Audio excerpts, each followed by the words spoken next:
Hello बच्चों, स्वागत है आप सभी का आज के इस वीडियो में।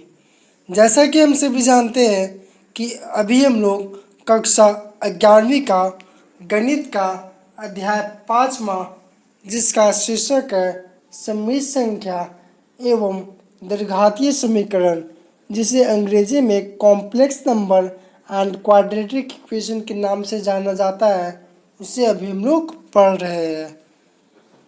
आगे बढ़ते हुए मैं बता दूं कि आज का यह जो वीडियो है इस चैप्टर से रिलेटेड वह तीसरा वीडियो है, यानी आज यह भाग 3 है।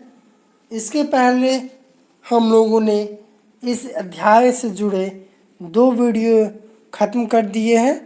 यदि आप लोगों ने वह वीडियो नहीं देखा है तो आप लोग सबसे पहले वह वीडियो देखिए, क्योंकि वह दोनों वीडियो में मैंने इस अध्याय से जुड़े बहुत बेसिक टर्म्स को समझाया है, जैसे वास्तविक संख्या और काल्पनिक संख्या में क्या अंतर होता है, काल्पनिक संख्या कहते किसको है, इसे क्या से दर्शाया जाता है, या फिर काल्पनिक संख्या पे कुछ ये घात रहेगा, कुछ पावर दिए रहेंगे तो उसको किस प्रकार से सॉल्व किया जाता है। ये सब जो बेसिक टर्म्स हैं ना, जो कि इस पूरे अध्याय के लिए आपको हर एक स्टेप पे ज़रूरत होगा, वो बहुत इम्पॉर्टेंट है। वो सभी चीज़ें मैंने इसके पिछले 2 वीडियो में बहुत अच्छे तरीक़ा से समझा दिया है। इसलिए यदि आप लोग वह लेक्चर नंबर 1 एंड 2 यदि आप लोगों ने नहीं देखा है तो अब सबसे पहले आप लोग उसे देखें, क्योंकि यदि आप वो देखोगे तो आपको यह वीडियो और इसके आगे वाला हर वीडियो बहुत अच्छा तरीके से समझ में आएगा। तो चलिए बिना समय को गवाए हम लोग आज का यह वीडियो शुरुआत करते हैं। शुरुआत करने से पहले मैं बताते चलूँ कि आज की वीडियो में हम लोग क्या क्या पढ़ेंगे। तो आज के वीडियो में कवर किए जाने वाला विषय, यानी आज के वीडियो में हम लोग क्या क्या पढ़ने वाले हैं। तो सबसे पहले तो हम लोग सममित संख्या यानी कॉम्प्लेक्स नंबर, सममित संख्या की परिभाषा तथा कुछ उदाहरण देखेंगे, यानी कि कॉम्प्लेक्स नंबर का एक डेफिनेशन देखेंगे। उसके बाद उससे जुड़े कुछ ये उदाहरण देख लेंगे, सममित संख्या के कुछ उदाहरण देखेंगे। उसके बाद general representation of a complex number देखेंगे कि एक सममित संख्या को किस प्रकार से दर्शाया जाता है, उसका एक एग्जैक्ट फॉर्मेट क्या होता है उसको देखेंगे। जैसे आप लोग लेटर लिखते हो, एप्लीकेशन लिखते हो, नोटिस लिखते हो, आप लोग यह लिखते हो तो इसका एक एग्जैक्ट फॉर्मेट होता है। आप लोगों को यह शायद आता भी होगा। तो ठीक उसी प्रकार गणित में भी किसी किसी संख्या का कुछ फॉर्मेट होता है, जिसको हम लोग जनरल रिप्रेजेंटेशन के नाम से जानते हैं। तो यही हम लोग देखेंगे कि general representation of a complex number क्या होता है, मतलब क्या होता है, वही किसको क्या से दर्शाया जाता है। और अंत में हम लोग सममित संख्या से जुड़े कुछ बिंदु के बारे में बात करेंगे, यानी कुछ इम्पोर्टेंट आपके लैंग्वेज में कहिए कुछ ट्रिक के बारे में बात करेंगे, कुछ इम्पोर्टेंट टिप्स के बारे में बात करेंगे, जो कि आपको ना सिर्फ +2 में बल्कि कॉम्पिटिटिव लेवल में भी काम देगा। तो चलिए बिना समय गवाए, बिना और लेट किए आज की इस वीडियो को शुरुआत करते हैं। जैसे ही हम लोग आगे बढ़ते हैं तो सबसे पहले आता है सममित संख्या कहते किसको है। तो बच्चों, वैसा संख्या जो वास्तविक संख्या एवं काल्पनिक संख्या के मेल से प्राप्त हो, उसे हम सममित संख्या कहते हैं। चलिए एक बार पूरा इसे पढ़ते हैं ताकि हमें और अच्छी तरीके से समझ में आ जाए। वैसा संख्या जो वास्तविक संख्या मतलब रियल नंबर, एवं काल्पनिक संख्या मतलब इमेजिनरी नंबर के मेल से प्राप्त हो, क्या से प्राप्त हो, के मेल से। अब ये मेल किसी भी रूप में हो सकता है। किस रूप में हो सकता है सर? तो ये मेल एडिशन के रूप में हो सकता है, सब्ट्रैक्शन के रूप में हो सकता है, मल्टीप्लिकेशन के रूप में हो सकता है, या फिर डिवीजन के रूप में हो सकता है। ये मेल इन चारों में से किसी भी प्रकार का हो सकता है। तो इन मेल से प्राप्त हो उसे हम सम्मिश्र संख्या कहते हैं। अब हम लोगों ने यह जान लिया कि सम्मिश्र संख्या किसको कहते हैं, इसकी हम लोग परिभाषा देख लिए। उसके बाद हम लोग इसके कुछ उदाहरण देख लिए। यानी कि अब हम लोग किसके बारे में जान गए, एक वास्तविक संख्या क्या होता है उसके बारे में जान गए, फिर काल्पनिक संख्या क्या होता है उसके बारे में भी जान गए। पिछला 2 लेक्चर इसी पे था। और अब तक हम लोग इन 2 स्लाइड में सम्मिश्र संख्या की परिभाषा और उसके कुछ उदाहरण देखे। अब चलिए आगे बढ़ते हैं और यह जानते हैं कि कोई भी संख्या, कोई भी काल्पनिक संख्या भी एक सम्मिश्र संख्या होती है। सर ये क्या है? कोई भी काल्पनिक संख्या भी एक सम्मिश्र संख्या होती है। कैसे? जैसे पिछले 2 लेक्चर में हमने जाना कि काल्पनिक संख्या कुछ भी हो सकती है। यहीं पे देखिए 96 आई, यहीं पे आप देखिए 96 आई, यह एक काल्पनिक संख्या है। अब हमने क्या बताया कि वैसा संख्या जो एक वास्तविक संख्या एवं काल्पनिक संख्या के मेल से बने। अब सर इसमें तो सिर्फ एक काल्पनिक संख्या ही है, वास्तविक संख्या कहाँ है? और जब वास्तविक संख्या है ही नहीं तो दोनों का मेल नहीं है, तो आप इसे सम्मिश्र संख्या कह कैसे रहे हैं? तो बच्चों हम इसे सम्मिश्र संख्या इस प्रकार से कह रहे हैं। हालांकि इसको हम लोग आगे वाले स्लाइड्स में और अच्छी तरीक़ा से पढ़ाएंगे, लेकिन चलिए एक बार आपको ओवरव्यू दे देते हैं।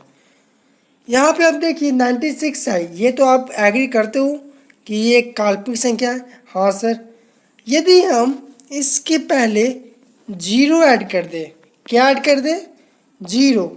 0 क्या है यहाँ पे? सर ये तो एक वास्तविक संख्या है। तो एक अब आपको यहाँ पे क्या मिल गया? एक वास्तविक संख्या मिल गया, एक काल्पनिक संख्या मिल गया, और दोनों को आप लोगों ने एडिशन के माध्यम से दोनों का मेल करवा दिया। तो ये पूरी संख्या क्या बन गई? सम्मिश्र संख्या बन गई, जिसका वैल्यू भी 96i के बराबर है। तो यानी हम कह सकते हैं कि कोई भी काल्पनिक संख्या एक सम्मिश्र संख्या होती है। ठीक उसी प्रकार कोई भी सम्मिश्र संख्या या तो वास्तविक होती है या तो काल्पनिक होती है। पिछले स्लाइड्स में आप देखिए यह एक काल्पनिक संख्या है, तो यह एक सम्मिश्र संख्या है, अभी हम लोगों ने जाना। तो यह सम्मिश्र संख्या के होने के साथ साथ यह एक काल्पनिक संख्या भी है, क्योंकि यहाँ पर सिर्फ हमें 96 आई ही है, सिर्फ आई है, सिर्फ काल्पनिक संख्या है, वास्तविक संख्या का मान 0 है।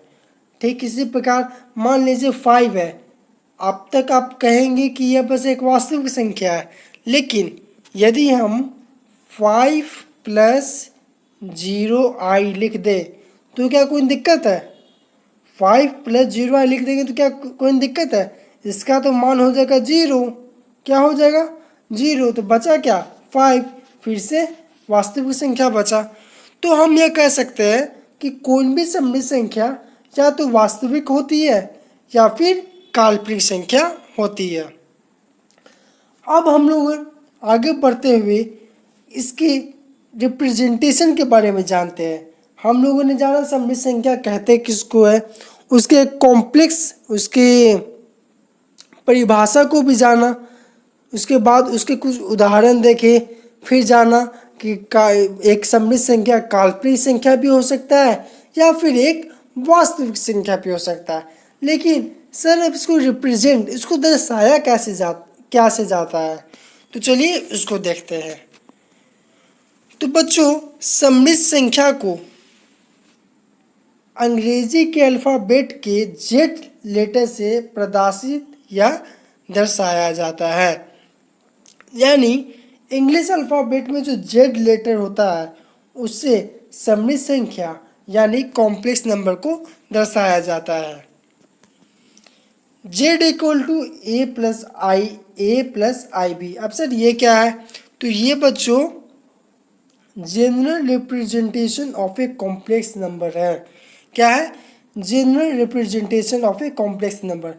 बहुत सिंपल शब्दों में समझे तो ये कुछ है नहीं, ये बस एक सममित संख्या का फॉर्मेट है कि कोई भी सममित संख्या इसी फॉर्मेट में आपको मिलेगा। जैसे कि पिछला एग्जाम्पल, पिछला स्लाइड्स में जो हम लोगों ने उदाहरण देखा था, तो यहाँ पर 2 + 7i लिखा हुआ था। इसी को तो हम लोग ऐसे लिख सकते हैं a प्लस बी आई, जहाँ पे a का वैल्यू क्या हो जाएगा 2 और b का वैल्यू क्या हो जाएगा 7। समझ गए? तो यहाँ पे देखिए Z equal to A plus I B.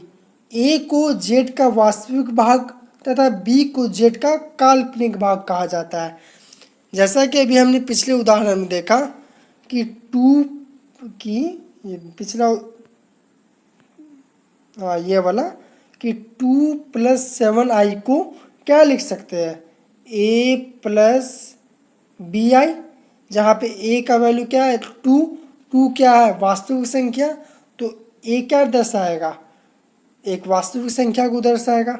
से b का वैल्यू क्या है 7, तो यहाँ पे b क्या है मैंने 7 i के साथ जुड़ा है तो वो क्या बन गया वास्तविक, ये काल्पनिक संख्या बन गया। तो ये b क्या दर्शाएगा काल्पनिक संख्या दर्शाएगा। तो यही बात यहाँ पे लिखा हुआ है इस स्लाइड में कि a को z का वास्तविक भाग तथा b को z का काल्पनिक भाग कहा जाता है। अब कुछ बिंदु जो हम लोगों ने अभी जाना कि आज की वीडियो में हम लोग क्या जानेंगे, तो हमने कहा था कि अंत में हम लोग कुछ इसके महत्वपूर्ण बिंदुओं के बारे में जानेंगे जो कि आपको एक ट्रिक बन सकता है, आप उसे अपने कॉपी में नोट कर सकते हो फॉर द नॉलेज। तो ये क्या है कि कोई भी सममित संख्या विशुद्ध वास्तविक यानी कंप्लीट रियल नंबर, क्या कंप्लीट पूरी तरह से प्योरली रियल विशुद्ध वास्तविक संख्या कब होगा जब b = 0 होगा।